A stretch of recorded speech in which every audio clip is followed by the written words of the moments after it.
IPL 2025లో భాగంగా Mumbai Indians versus Kolkata night riders జట్ల మధ్య సోమవారం రాత్రి మ్యాచ్ జరిగింది. ఈ మ్యాచ్లో ముంబై ఇండియన్స్ బోని కొట్టింది. వరుసగా 2 మ్యాచ్లలో ఓడిపోయిన ఆ జట్టు కేకేఆర్ జట్టుపై ఘన విజయం సాధించింది. తొలుత బ్యాటింగ్ చేసిన కేకేఆర్ జట్టు 16.2 ఓవర్లలో 116 పరుగులకే ఆలౌట్ అయింది.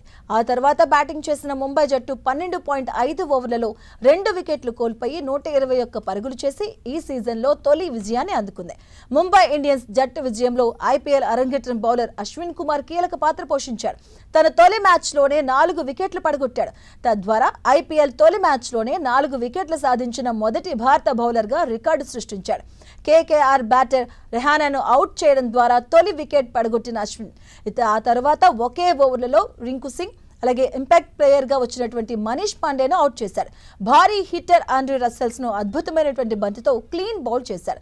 4 కీలక వికెట్లు పడగొట్టి ప్లేయర్ ఆఫ్ ది మ్యాచ్ గా నిలిచాడు. అశ్విని కుమార్ మొహాలీలో జన్మించాడు. అతనికి 23 ఏళ్లు.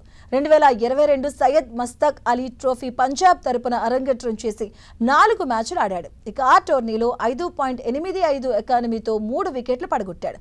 2 ఫస్ట్ క్లాస్ మ్యాచ్లు ఆడి 4.03 ఎకానమీతో 3 వికెట్లు తీశాడు.